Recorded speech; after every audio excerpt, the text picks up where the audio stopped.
For this hardcore dragon monotype run through the E4, I'll be using Jolly, Mega Sceptile, and a Hasty Dragapult.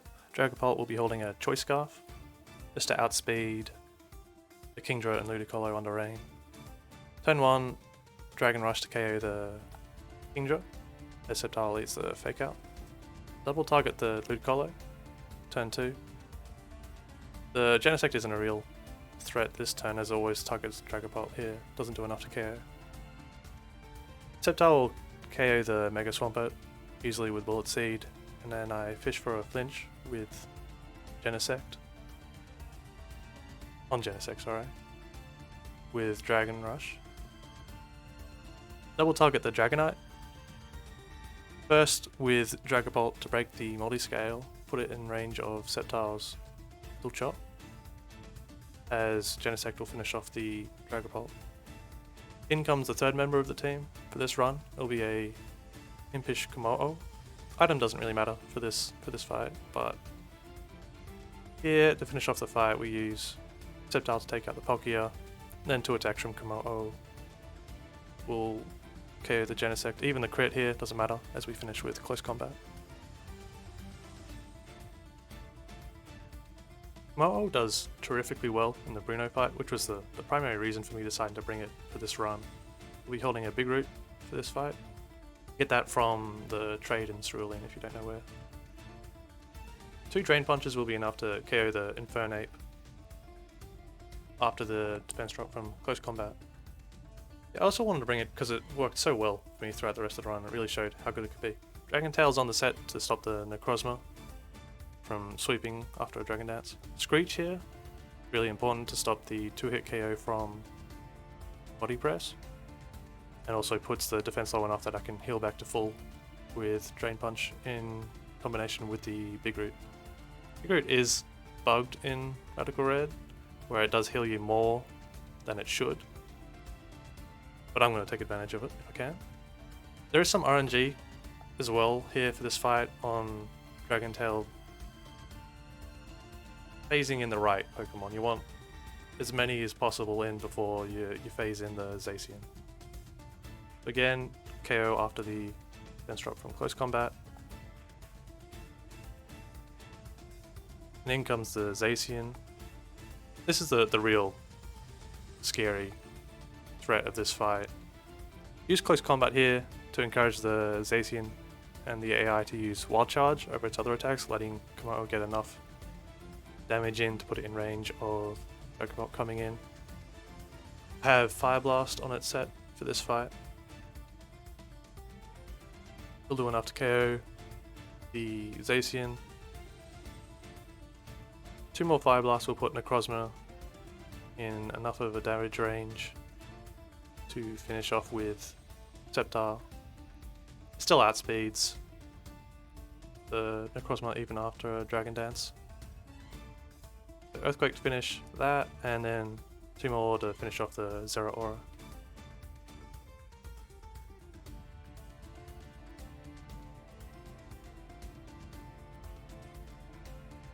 For the Agatha fight, I'm going to be opening up with Sceptile and need some good Bullet Seed RNG to KO the Crocodile before it sets up any Stealth Rocks. I'm using a Focus Sash on the Dragapult.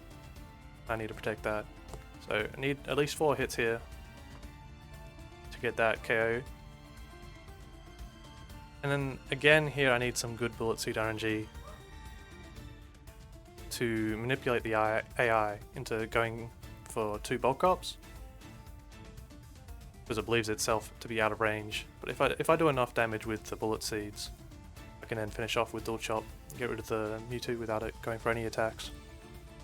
In comes the Calyrex, which is a massive threat. So unfortunately I just have Kommo-O here as a sack.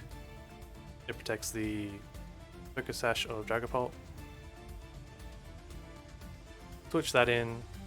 Pound and Force will be enough after I go to 1 from Calyrex. Need to survive with the Focus Sash. AI needs to bring in Zarude here over Yveltal. U-turn out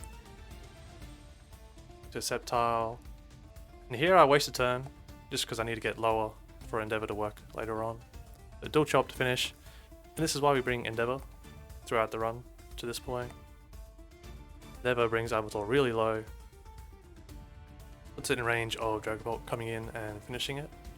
So we Dragon Rush on the switch as it goes into a Victini, puts it in range of Phantom Force being a KO, even through the Decelerate. And we can finish off the Ivysaur. We're in no danger of Sucker Punch just due to the terrain.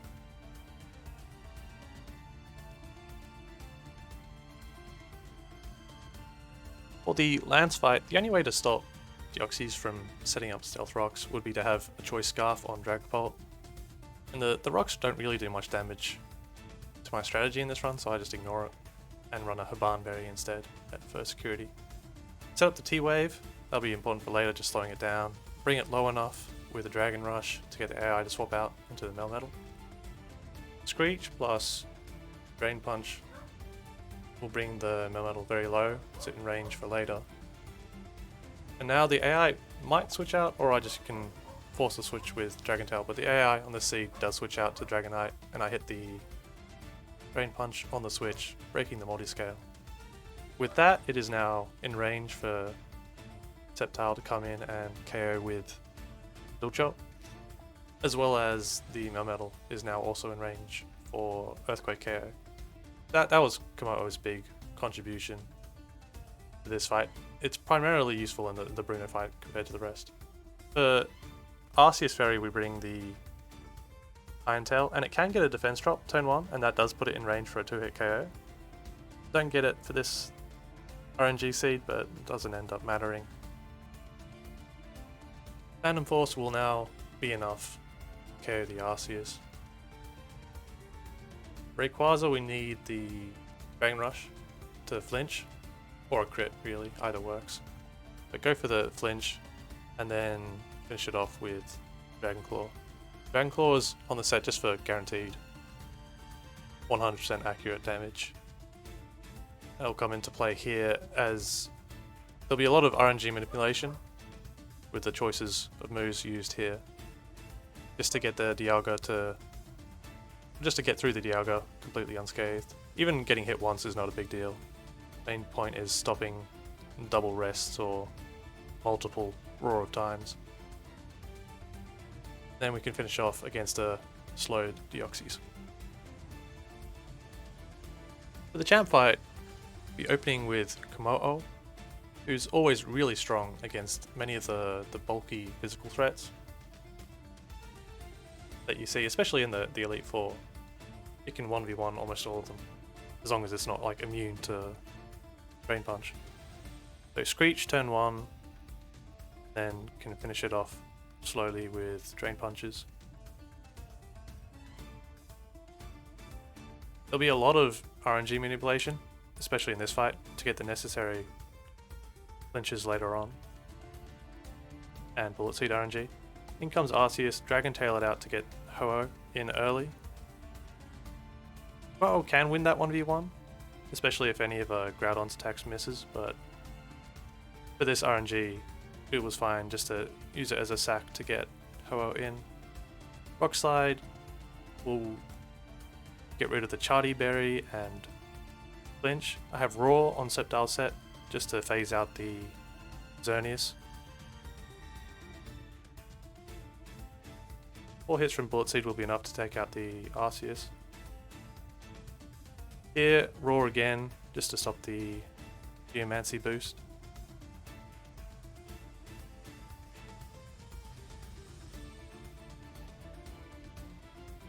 I do need to get another Roar off, as the AI will keep switching back in the Xerneas. This brings in the Eternatus on a turn where I can get the Rock Slide flinch, which puts it in range of a Dual Chop to KO. The crit doesn't matter, it was in range to KO. Here I can go for 2-hit KO with Bullet Seed, but on this RNG seed it wasn't going to be enough. So again, one more Roar, and finally I have enough Bullet Seed RNG to get the 2-hit KO. You're looking for at least 2 4 hits, or any crits really help. But with Xonius down, Kommo-O is now in range of Rockslide because I've got rid of the Charlie Berry earlier. And then Dual Chop to put Houndoom in range of Bolt coming in and finishing the fight. Thanks for watching, guys, and I'll be posting some post-game content in the next video. Yeah.